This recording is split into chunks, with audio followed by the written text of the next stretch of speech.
Estamos en una nueva conversación de Encuentros con, del proyecto Ciencia en Sociedad, que ha puesto en marcha FIDE. Estamos con Jorge Ballester, gracias por estar con nosotros, y con Javier Ruiz. Muchas gracias. Dejadme que muy brevemente cuente un poco lo que hacéis cada uno para situaros.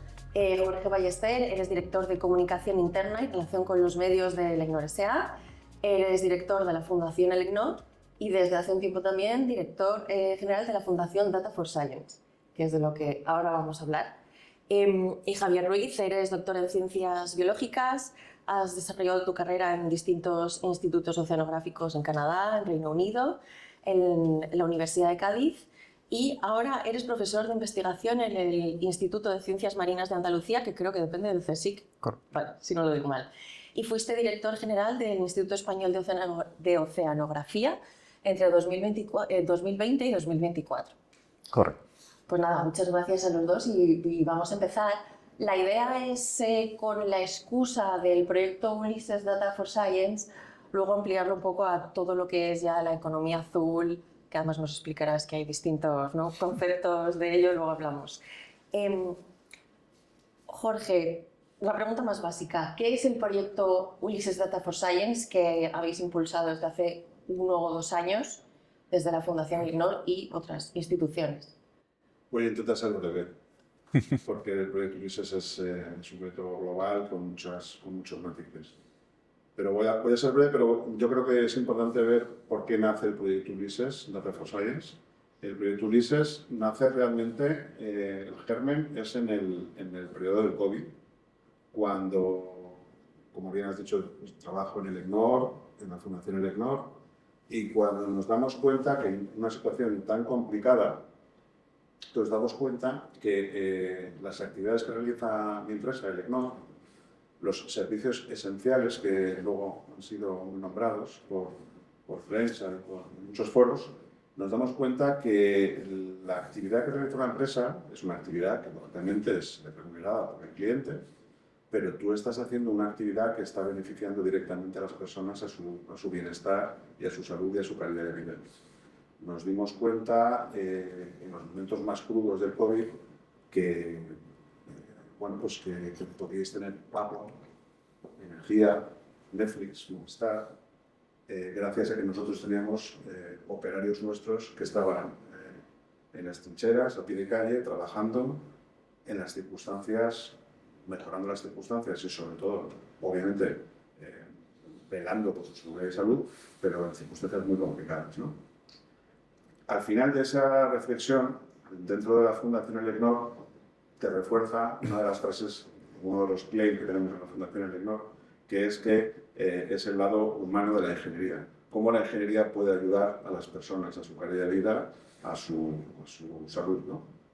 Y de ahí surge, y ya me meto en el proyecto Ulises Data for Science, nosotros, ya haber hecho 1 o 2 años, realmente, claro, pensando en el proyecto llevamos más de 5 años. El proyecto ya se está ejecutando, luego comentaremos. El proyecto, teníamos claro que queríamos hacer un proyecto, en primer lugar, de sostenibilidad. Luego hablaremos también, si te parece, del tema de la sostenibilidad y del uso a veces no tan correcto, de la sostenibilidad, del greenwashing, del eco-friendly. Y queríamos juntar la palabra sostenibilidad a la palabra ciencia. Queríamos hacer un proyecto que fuera un proyecto que nos permitiera obtener una serie de datos científicos para luego poder actuar y mejorar. En este caso, Ulises Data for Science es un proyecto cuyo objetivo principal es mitigar la llegada de plásticos a ríos, estuarios y, en este caso, el mar, en este caso, el Golfo de Vizcaya. Nuestro primer modelo, estamos creando un modelo como proyecto científico, es largo, o sea, 3 años, el despliegue del proyecto, y el despliegue del proyecto es en el Golfo de Vizcaya, en la zona fundamentalmente del País Vasco. ¿Por qué en el País Vasco? Bueno, pues por motivos lógicos dentro de Elecnor, por nuestra tradición, nuestro origen vasco, por supuesto, y porque este proyecto, otra parte importante, al ser de sostenibilidad científico para mitigar la llegada de plásticos, si no teníamos la pata del líder institucional, que es el Gobierno vasco en este caso, ¿De qué nos vale hacer un gran trabajo, un gran informe, obtener data, si luego eso no se traduce en acciones que van a mejorar la vida de las personas? Por lo tanto, fue, digamos, para que el proyecto fuera factible, teníamos que sí o sí acordar y que el gobierno vasco nos acogiera el proyecto y lo liderara a nivel institucional. Y luego teníamos muy claro que el proyecto tenía que ser un proyecto que de hecho es la propia Consejería de Industria la que nos dice, lo vuestro no es un proyecto, es un movimiento en el que queremos también meter el concepto de público-privado, el cómo no solamente las empresas, sino las empresas, las ONGs, las instituciones públicas, entre todos podemos colaborar para un proyecto como Ulises. Luego ahondaremos un poco más, pero sí que deciros que a nivel, o sea, tenemos poco tiempo, no vamos a explicar aquí el proyecto entero científico, que es denso, pero sí que lo que hacemos es lanzar más de 1000 dispositivos en el Golfo de Vizcaya diferentes veces durante 2 años, en este caso. Es una especie de simulación de basura, de plásticos, y al final todos esos datos nos van a crear un modelo, nos van a dar esos datos que decíamos finalmente para ver un poco en el fondo el proyecto. Nos gusta decir que es un proyecto radical porque va a la raíz del problema, es decir, a la entrada de esos plásticos, como decía, en ríos, estuarios y en el Golfo de Vizcaya. Se habla mucho de los plásticos últimamente, pero precisamente en una de las últimas sesiones de FIDE dieron un dato que, si no di mal, creo que era que a la semana cada persona consumimos el equivalente en plástico a una tarjeta de crédito, solo con los microplásticos que luego se van quedando en, pues eso, en lo que comemos y demás. O sea, que da un poco de, si lo piensas, eso sumado semana tras semana es bastante impresionante. Ese dato lo hemos contrastado y más o menos. Más o menos, sí, bueno, pero sí, sí. Es decir, el plástico, luego lo hablaremos, ¿no? El plástico en sí es un gran invento del ser humano, ¿no? El uso que tiene el plástico ha facilitado muchas cosas. Este proyecto es un concepto importante de Ulises, no lucha contra los plásticos. O sea, el plástico tiene una función, lo que hay que hacer es que el uso del plástico sea el correcto para dañar lo menos posible, en este caso. Sí, que no sea de un solo uso cuando se puede evitar, a veces no se puede evitar, y que los residuos vayan a donde tengan que ir, claro. Evidentemente. Sí, sí. Pasando de algo más pequeño a algo más general, Javier, ¿cuál es? Bueno, pues claro, te voy a hacer una pregunta que sería para 3 días, pero bueno, ¿cuál es el papel del océano o de los océanos en el planeta? Bueno, sí, la verdad que la pregunta es larga para responder. El océano juega muchísimos roles para el planeta y no hemos sido conscientes hasta no hace tanto tiempo. Es un gran reservorio de biodiversidad. Hay una biodiversidad que nosotros podemos ver en la costa, pero hay otra biodiversidad que se encuentra en mares profundos y que ni siquiera somos conscientes de que existe. Es verdad que nos hemos relacionado con el planeta y somos conscientes de que eso está allí porque hemos extraído recursos pesqueros, hemos ido siendo conscientes de que son limitados, hemos ido vertiendo muchas cosas en él. Hablaba el ser humano se come una tarjeta de plástico a la semana, pero el mar se traga un camión lleno de plásticos cada minuto. Eso obviamente tiene que tener un impacto, y muchos de los elementos de los servicios ecosistémicos que el océano nos ha ido prestando a lo largo del tiempo, que los hemos recibido a veces sin siquiera ser conscientes de ello, pues muchos de ellos ahora mismo, por la presión en la que está sometido, y el ser humano ha tenido la capacidad tecnológica de influir y modificar algo tan inmenso como puede ser el océano. Muchos de ellos ahora mismo no los tenemos garantizados por esa presión del ser humano. Y de todos ellos, quizá el más inquietante, al menos así lo reconoce la comunidad científica, es el efecto que tiene el océano como transportador de calor entre las zonas más ecuatoriales y las zonas más polares. Por decirlo así, como muy a trazo grueso, el océano tiene una circulación que va en superficie del Ecuador hacia el norte. Allí se dan unas condiciones de frío fundamentalmente. Hay unas temperaturas muy bajas y en ese trayecto el océano ha ido perdiendo, mientras pasaba por latitudes bajas, ha ido perdiendo agua y se ha ido volviendo más salino. Llega allí, se enfría, entonces forma un agua que es muy densa porque es muy fría, muy salina, se hunde al fondo del mar y vuelve a salir por las zonas ecuatoriales. Todo ese proceso que estaba ahí, que la ciencia lo ha reconocido no hace tanto tiempo, es el que permite que tengamos el clima en el planeta que tenemos en la actualidad. O sea, si ese proceso de redistribución de calor en el planeta se para, pues las consecuencias van a ser que tengamos mayores gradientes térmicos entre las latitudes bajas y las latitudes más altas, y todo eso a nivel atmosférico va a ser una distorsión enorme que nos podemos hacer una idea, por ejemplo, reconociendo lo que pasa en las zonas que están afectadas por el fenómeno del Niño. Cuando tú distorsionas algo, el flujo oceánico suele ser bastante catastrófico en las zonas donde tiene lugar ese fenómeno. Pues ahora mismo hay una parte de la comunidad científica que está empezando a detectar que todo ese proceso de redistribución de calor en la Tierra se está ralentizando y puede llegar el momento en el que se pare. Y va a afectar a la parte climática, pero va a afectar también a muchos de los componentes de biodiversidad del océano, porque, aunque parezca poco intuitivo, el agua no se mezcla bien con el agua. Suena raro, pero cuando no tienes suficiente energía, cuando tenemos una masa tan grande de agua en el océano, necesitas mucha energía para mezclar, no es fácil que el oxígeno de la superficie del océano llegue al fondo del océano. Entonces, este proceso, que también le llamamos a veces ventilación, lo que hace es coger oxígeno de esas zonas polares y lo inyecta en las zonas profundas, con lo cual, además de tener un problema con el clima general del planeta, vamos a tener un océano que probablemente a partir de 100, 200 metros de profundidad va a ser anóxico, con lo cual toda vida que no sea bacteriana va a desaparecer de esas zonas. Y esto no es una entelequia de los científicos, pasa en muchos mares, pasa por ejemplo en el Mar Negro, no hay suficiente energía, no hay ese proceso de circulación, que si lo hay por ejemplo en el Mar Mediterráneo, se produce ese proceso de circulación y hay mucha biodiversidad en el fondo del Mediterráneo, pero el mar que tiene al lado, que es el Mar Negro, se ha parado ese sistema y básicamente abajo lo que tienes es pues vida bacteriana, no tiene una vida como estamos acostumbrados a percibir en los océanos.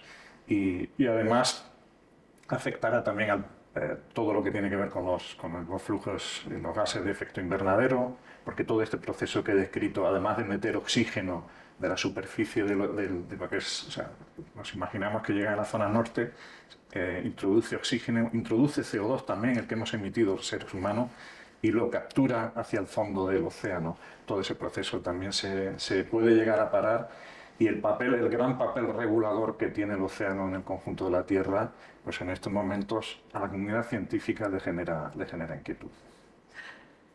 Pero a veces da la impresión de que la comunidad científica tiene muy clara o bastante clara algo y lo ve con los datos, quiero decir, lo sabe y no nos llega al resto, ¿no? O no nos preocupa el resto, o no sé muy bien cómo decirlo, ¿no?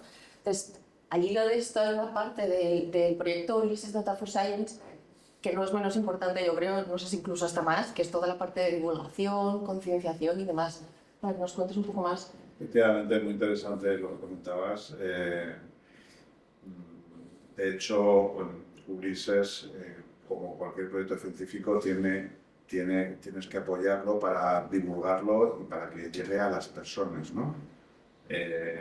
Precisamente nosotros con Ulises Sea y Ulises Rivers, que son, digamos, la parte científica que hemos comentado antes, de los 1000 dispositivos que lanzamos diferentes veces al mar, geolocalizados, con sensorítica, y que vía satélite llegan los datos a nuestro tecnólogo ACCI, que es el instituto que lidera el proyecto científico. Es importante que la gente lo entienda. De hecho, Ulises no solamente es la parte científica, sino que lo hemos enriquecido con más capas. Ulises School, para poder llegar a los más pequeños, a los colegios. Ulises Experience, que es abierto a la sociedad, que pueden ir las familias, para contar un ejemplo muy sencillo. Y nosotros, para diseñar estos Ulisitos que llamamos, nos hemos basado en una serie de dibujos animados que todos hemos, yo creo que he visto, o por lo menos los de ciertas generaciones, que es Érase una vez el cuerpo humano. Ah, sí, claro. Sí, sí. ¿Cómo tú puedes entender la ciencia si te la cuentan en un canal adecuado? Siempre hablando de ciencia, esos episodios, ¿no? Pero tienes que entenderlo. Las personas, o sea, nosotros, por ejemplo, con Ulises School, gracias a la magnífica colaboración de la Fundación BBK, ya vamos a despegar de aquí a unos meses, vamos a poder impartir el curso de Ulises School a los más pequeños, a unos 1.500 niños. También en Ulises Experience, en un centro maravilloso que tiene BBK, que es el BBK Clima en Urdaibai. Hemos ya instalado y lo inauguramos el 1 de julio el Ulises Experience, que es un paseo interactivo digital donde se explica el proyecto Ulises y cómo la ciencia puede colaborar, puede ayudar a solucionar los problemas. Es muy importante también en lo que estabas comentando, y yo creo que los científicos sois los que siempre tenéis esa connotación, ¿no? Es decir, no estamos hablando de tragedias, el mundo no se acaba. Esto no nos vamos a morir todos, no va a llegar un asteroide y nos va... No, la ciencia, lo que tenemos que explicar es que la ciencia puede ayudar a que mejoremos nuestra vida al mismo tiempo y al mismo ritmo que respetamos nuestro planeta, y en este caso estamos hablando de los mares. Por eso el proyecto Ulises quiere llegar a toda la sociedad.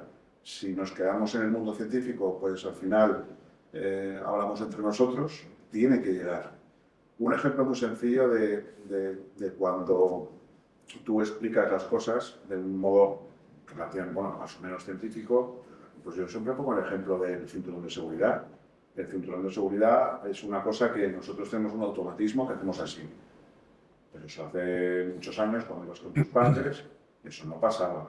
Cuando nos lo explicaron, sí, publicidades, etcétera, pero al final te demuestran con datos que el tener puesto el cinturón te salva la vida en muchos casos, es decir, con datos, con ciencia, es cuando y este es un efecto que busca Ulises, es que te ayude a cambiar tus costumbres sin tener que vivir peor o ser moderno o usar... O dar la vuelta a tu vida de repente. Claro, simplemente es el que tú entiendas y tomes conciencia de que pequeñas actuaciones son muy importantes para poder mejorar el problema que poco a poco podemos causar los seres humanos, ¿no? al vivir en este maravilloso planeta, ¿no? Bueno, que ya estamos causando desde hace bastante, ¿no? Más bien, pero... te quería preguntar, Javier, si nos podrías contar algún otro proyecto que conozcas, sea bien porque hayas trabajado en él o bueno, simplemente porque tengas conocimiento de él, también relacionado con el mar o el agua en general. A lo mejor, no sé, de repente no, el origen está en los ríos porque acaba en... Bueno, el agua es solo una, ¿no? Y el ciclo es solo uno. Yo creo que si pensamos cuáles son los proyectos, los grandes desafíos a los que se enfrenta la ciencia oceanográfica actualmente, en parte está conectado con lo que estaba comentando Jorge, ¿no? La necesidad de entroncarse más los resultados científicos con el conjunto de la sociedad.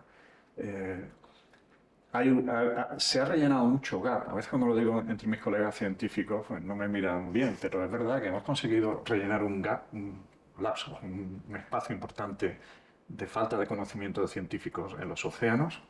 Se ha hecho en las últimas décadas. El ser humano como animal terrestre pues ha estado siempre más interesado en conocer el sistema terrestre que en conocer la parte marina.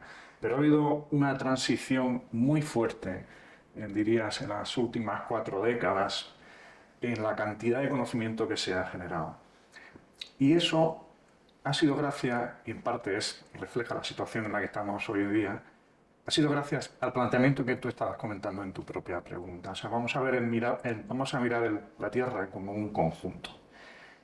Hace unos 50 años, 40, 50 años, toda la comunidad científica internacional tuvo esa conciencia, la misma conciencia que subyace en la pregunta que me has hecho. Somos capaces de mirar el planeta como un sistema único y hacerlo desde una perspectiva científica, claro, se hace más, digamos, hacer ese planteamiento es más rápido que luego resolverlo.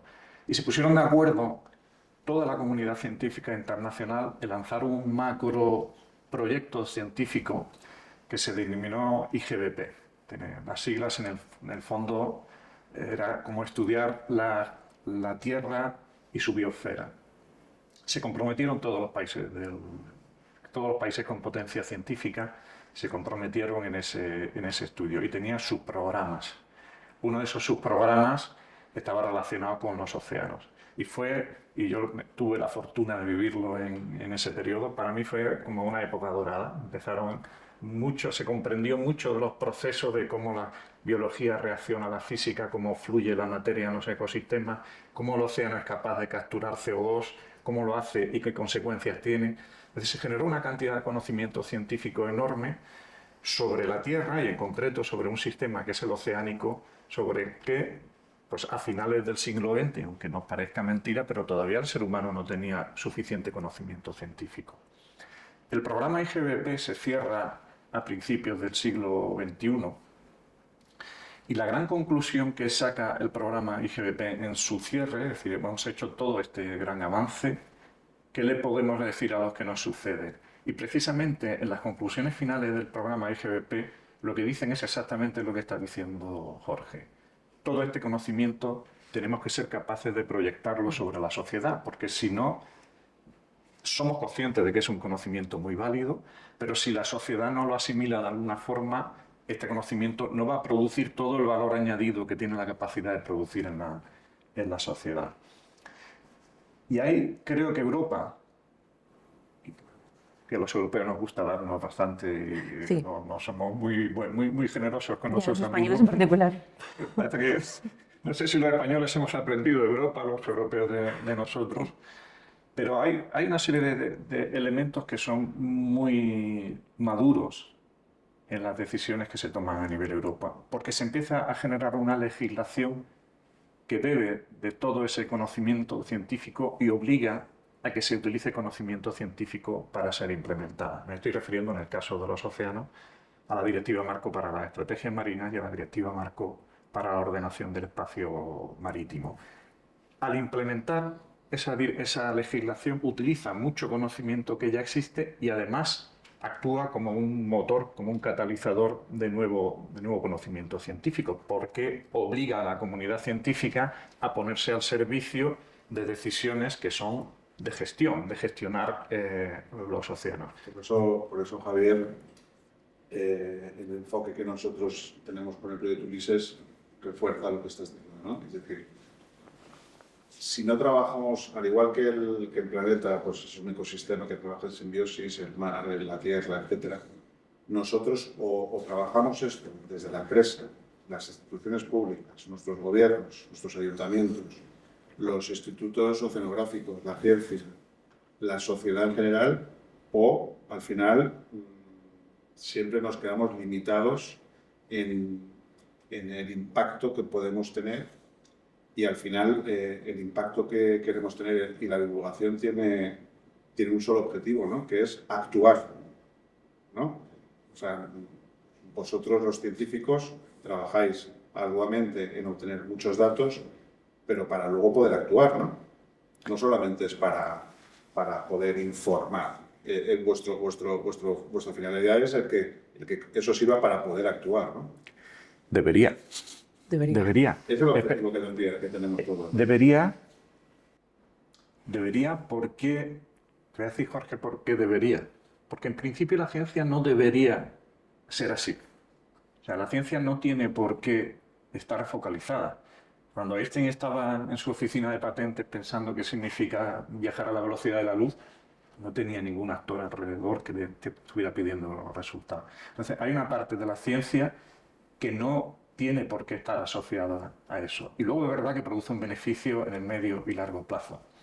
Pero una parte importante de la comunidad científica utiliza el argumento de la utilidad social para justificar su propia actividad y pedir recursos para esa actividad, cuando luego al final te das cuenta, también el sistema lo ha propiciado, que en el fondo hay una especie de autoconsumo dentro de determinados colectivos científicos en el que lo único que importa es el paper que publicas y no importa si ese paper sirve para algo o para no. Por eso precisamente cuando los científicos trabajan por su lado, las empresas por otro, cuando se interactúa es cuando finalmente se dan pasos y se puede, bueno, cada uno aporta lo mejor de sí mismo, ¿no? Es un poco el concepto de Ulises, ¿no? Todas las instituciones que se han subido ya a bordo del barco de Ulises, al final no es un tema de solamente como requiere la ciencia de tener una financiación, la ciencia hay que financiarla, sino que es qué valor aporta cada institución que llega, ¿no? Eso es importantísimo. Es muy útil, mi experiencia personal, después de 40 años trabajando en ecosistemas marinos, es muy útil entrar en contacto con la sociedad. Para el científico, para la sociedad, por supuesto, pero para el científico es muy útil, porque le ayuda a identificar qué realmente es lo que la sociedad necesita y cómo puedes transmitir tu conocimiento de una manera que tenga un impacto especialmente efectivo en la sociedad. Sin embargo, el sistema no ha funcionado sobre esa base. El sistema ha funcionado sobre la base, la promoción, la capacidad de estabilizarte profesionalmente en el mundo científico. Está basado exclusivamente en los artículos científicos que publicas. Esperemos que estos pasos, como puede ser de la Fundación Data for Science, como Ulises, y otras tantas instituciones que lo están haciendo, sea un paso más adelante, porque efectivamente tenemos que lograr un mayor impacto y tenemos que, al final, la ciencia, pues bueno, no voy a definir yo lo que es la ciencia, pero es el porqué de las cosas, pero digamos que deriva también un poco la ciencia y esto en qué se puede trasladar para ayudar a las personas, ¿no? Y bueno, pues yo creo que es una labor importante. Al hilo de esto que estáis comentando, que además ya lo habéis ido mencionando, ¿qué margen de mejora veis en la colaboración público-privada, empresa, al final en todos los actores que intervienen en estos proyectos y en intentar mejorar las cosas? Pues Marina, muchísima porque, bueno, yo soy empresa, también fundación, empresa, pero yo lo que veo, la experiencia nos dice que llevamos nosotros de la fundación muchos años intentando romper esa barrera mental de los logos, de yo hago mi proyecto, hago un patrocinio, le pongo mi logo, tengo mi impacto y luego lo cuento, ¿no?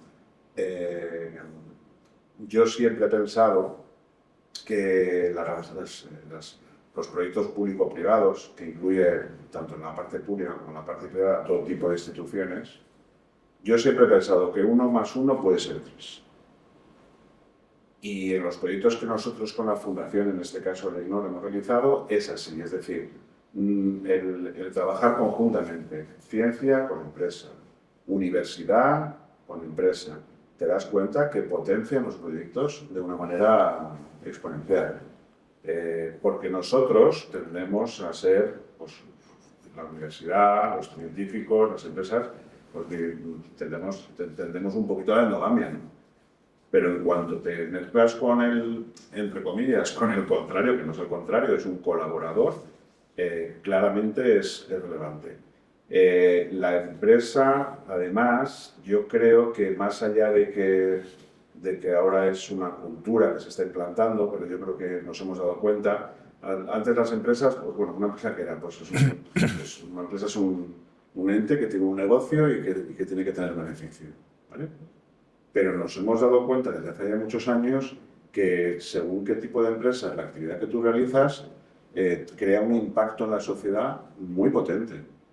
Y ese impacto, incluso potenciándolo un poquito, puede ser todavía mucho mayor, ¿no? Y yo creo que vamos por esa vía. Lo público va por su lado, lo privado por su lado.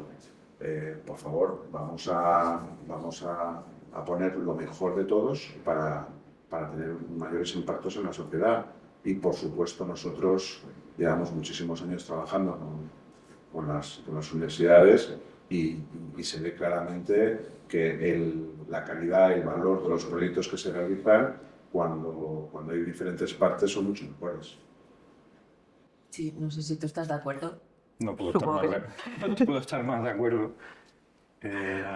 Yo siempre he visto, como decía antes, ¿no? Siempre he visto que cuando la ciencia académica, cuando el mundo académico se mezcla con la sociedad civil, el resultado siempre es muy bueno. Y es muy bueno para los dos lados.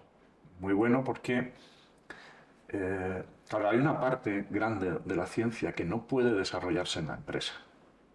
Es decir, ¿por qué? Pues es un poco como cuando le preguntaron a Leo Landau, que fue premio Nobel de Física, en una entrevista así, pues, ¿cómo es tu trabajo? Y dijo, yo tengo un trabajo maravilloso, fantástico, nadie puede tener un mejor trabajo que yo, porque a mí me paga el Estado soviético para satisfacer mi curiosidad. Si yo llego por las mañanas, me siento y, claro, eso, que es bueno para el conjunto de la sociedad, eso no lo puede soportar una empresa normal. No sé si alguna como Google puede permitirse eso. Pero sin embargo es algo que tiene que estar, que tiene que existir en la sociedad por el propio bien de la sociedad. Porque en su conjunto, esta gente que llega por las mañanas, y yo he tenido parte de mi vida que he estado así, que llega por las mañanas a satisfacer tu curiosidad, llegas a conclusiones que luego son útiles para la sociedad. Esa es una parte importante del mundo académico actual. Es decir, la ciencia en un país como España, en un alto porcentaje, se hace en el mundo académico público. ¿Dónde veo yo el principal problema? Que no lo veo en la sociedad civil.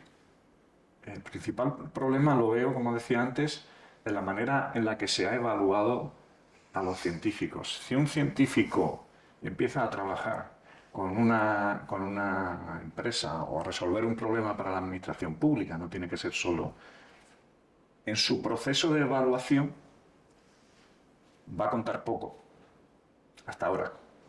Si quiere cambiar, hay todo un proceso también en la comunidad científica de reflexión sobre esto, porque es que no tiene sentido, como dice Jorge, si estás diciendo que investigas para transformar la sociedad, luego cuando la sociedad que te pide ayuda para transformarse o bien ser más eficiente económicamente o tener una actividad económica que sea compatible con el medio ambiente, no me puedes decir que no. Pero la realidad es que el sistema de evaluación no ha favorecido, y todavía hay mucha inercia, ese tipo de colaboraciones.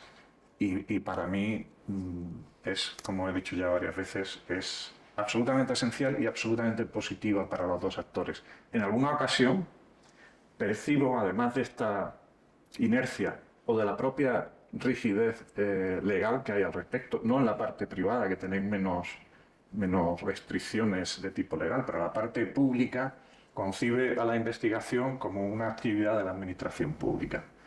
Y eso, a la hora de poder establecer una relación con el mundo privado, tiene sus complicaciones. Tiene sus complicaciones. Y debería haber, a mi entender, mayor flexibilidad para que hubiera más permeabilidad entre el mundo público y el mundo privado. Y luego ya una última cosa que creo que podría ser útil y no se ha desarrollado demasiado es lo que se viene a llamar los brokers científicos, porque a veces te acercas al mundo académico y no sabes, te pierdes porque es tan grande y es tan críptico que te puedes perder. Y tener figuras que ni son de un lado ni del otro, sino que ayudan a que el que tiene la necesidad y el que tiene el producto capaz de satisfacer esa necesidad entren en contacto, aunque no sea la persona que ha desarrollado el producto ni la que tiene la necesidad, pienso que puede ser como una especie de catalizador entre los dos. Una especie de mediador o traductor. Un broker. Sí, ¿no? Un Sí. broker. Para mí es un broker. Como decían en la serie, la vida está ahí fuera, entonces el científico tiene que salir a la empresa y la empresa tiene que acercarse a la ciencia. Pero hay que interactuar y de la interactuación siempre salen resultados positivos. Yo creo que se está un poco intentando, pero en ese intento, en esa labor legisladora intensa, a veces, no sé si demasiado, de la Unión Europea que comentabas antes y demás, hemos llegado a un punto donde yo creo que las empresas se están resituando y en esa resituación aparece esa cosa que te encanta a ti, que es, bueno, tú eres luchador contra, ¿no? Que es el greenwashing y todo lo relacionado con, ¿no? que sé que es un tema que a ti te... No soy un abanderado, ¿eh? No, un abanderado de la lucha contra, efectivamente. Por eso digo, una cosa que te preocupa bastante. Bueno, porque Marina, yo creo que la sostenibilidad, hace muchos años, el medio ambiente, empezamos con el medio ambiente, es algo muy positivo para la sociedad. Pero no podemos convertir la sostenibilidad en una hoja verde al lado del logo, en un sello, en una justificación. Es que yo estoy convencido, y yo lo puedo ver día a día en mi empresa, que nosotros realmente lo que hacemos es más ejercer la sostenibilidad que contar grandes rollos acerca de lo sostenibles que somos. Simplemente, yo creo que lo relevante es el ejemplo, es decir, es lo que estás haciendo. Aquí lo mezclo siempre un poco con la ética, ¿no? La ética, ¿qué es la ética? Hacer algo bien cuando nadie te mira, ¿no? Eso digamos que es la ética en su máxima expresión. Pues yo creo que con la sostenibilidad tenemos que hacerlo. También son modas, ¿vale? Son modas, Sí. hay mucho negocio en torno a la sostenibilidad. Todo eso es positivo. Si os acordáis, con el medio ambiente pasó lo mismo, ¿no? El medio ambiente de repente cogió un papel preponderante en los proyectos de ingeniería y todo eso luego se tranquiliza y la sostenibilidad es, al final le hemos puesto un nombre a algo que va relacionado, yo creo que un poco con la ética de las empresas, ¿no? Es decir, realizar una actividad y realizarla causando el mayor número de impactos positivos y el menor número de impactos negativos. Pero efectivamente, el ser eco-friendly o sea, ha perdido ahora mismo un poquito de valor porque nadie se lo cree. Porque la gente se cree lo que hace. todo el mundo lo cuenta tanto que ya no sabes, yo creo, llega un punto que no sabes cuándo es verdad y cuándo no, que es un poco lo que digo. Claro, el tema es que si tú predicas con el ejemplo, no hace falta llenar párrafos y párrafos. Vosotros los abogados también, pues bueno, también sois especialistas en poder vestir eso, ¿no? No hace falta vestirlo tanto. Si tú realmente lo que haces es relatar lo que estás haciendo, no hay mejor, no hay mejor manera de apoyar la sociedad que con el ejemplo y no con tanto sello. Bueno, ahora estamos, por ejemplo, con el reporte de las empresas en sus informes integrados. Bueno, pues estamos llegando a unos niveles de solicitud de información que yo no sé si va a ser sostenible, ¿no? Pues lo vamos a ver, porque como las normas van bien en este tema, además tampoco sabemos muy bien dónde estamos ahora mismo. Javier, quería terminar esta conversación con un concepto del que ya nos hablaste precisamente en una sesión aquí, que yo creo que cada vez se va viendo más, tampoco es nuevo, pero bueno, que es el de la economía azul. ¿Qué es o a dónde crees que debería tender? Pues yo creo que la respuesta que está dando Jorge hacia el final de su intervención es muy cercana al concepto de economía azul. Economía azul, yo que trabajo en el océano, parece, cuando te lo dicen, ¿no? Economía azul, pues la economía relacionada con los océanos, ¿no? Es como el océano de color azul, pues esa es la economía azul. Y así yo debo confesar que yo, en mi primera aproximación a la economía azul, pensaba, porque ese mensaje que había recibido de actores institucionales, como puede ser el Banco Mundial o la Comisión Europea, de que economía azul es una economía en la que tú eres capaz de obtener crecimiento económico del océano mientras mantienes la sostenibilidad del océano.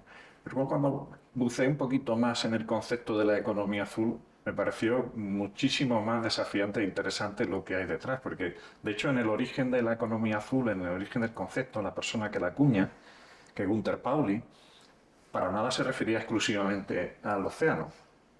Él básicamente lo que hace es proponer, y Gunter es un empresario de éxito, es decir, que no estamos hablando de una persona con, digamos, pajaritos en la cabeza, que emprende negocios y hace dinero, genera riqueza con esos negocios. Él lo que propone es sacarnos del marco conceptual en el que la economía y la ecología están en contradicción. O sea, si vas a desarrollar más la economía, vas a perjudicar más la ecología, y si pretendes mantener la salud de los ecosistemas, pues de alguna manera vas a dañar la parte económica. Su propuesta es salir de ese marco conceptual y reconocer en los ecosistemas la abundancia en sus mecanismos de funcionamiento, en los elementos que ya contienen los ecosistemas, suficiente para generar riqueza económica, y por lo tanto no dañes, y en la medida que puedas restaura lo que se ha dañado, porque esa propia riqueza y abundancia de los ecosistemas te va a generar a ti más riqueza. Y es un marco que a mí me parece especialmente revolucionario, porque todos estamos enmarcados en algo que a lo mejor estamos equivocados, que es ese conflicto entre economía y ecología. Y él, con su propio ejemplo, con la actividad económica que él desarrolla, pues tiene una serie de ejemplos muy claros en los que pone cómo los dos van de la mano. Es verdad que ahora la economía azul, los marcos institucionales la han tomado pues más parecida a una economía verde, ¿no?, de sostenibilidad, pero a mí en el fondo me gusta más el marco desafiante, revolucionario que pone encima de la mesa Günther, sacándonos de ese modelo conceptual, porque es verdad que yo muchas veces lo veía como un falso dilema, es como una falacia en el que la economía perjudica a la ecología y al revés. Es muy factible que las dos vayan de la mano y se enriquezcan mutuamente. Pues Javier y Jorge, qué gusto escucharos, que estéis tan de acuerdo, y ojalá cunda el ejemplo en la sociedad en general. Muchísimas gracias a los dos por vuestro tiempo. Gracias, quería dar las gracias a FIDE por habernos invitado. Igualmente me uno a las gracias a FIDE y al proyecto de Ciencia en Sociedad, que hace diálogos interesantísimos. Pues sí. Apostemos por la ingeniería, por la ciencia, como vehículo para que podamos transformar tranquilamente, no de forma acelerada, la sociedad, para que podamos tener mejores hábitos, mejores costumbres y un poco lo que tú decías, sin tener que vivir peor, que nos ayuden a vivir igual. Tenemos que pretender vivir siempre mejor. Y para eso tenemos que hacerlo bien. Y ahí es donde a mí me resulta fundamental la creatividad, que es capaz de poner un sistema liberal encima de la mesa para encontrar la solución una vez que le pones tú las condiciones de contorno. Pues nada, muchas gracias y ya lo hemos solucionado. Bueno, muchas gracias. Muchas gracias.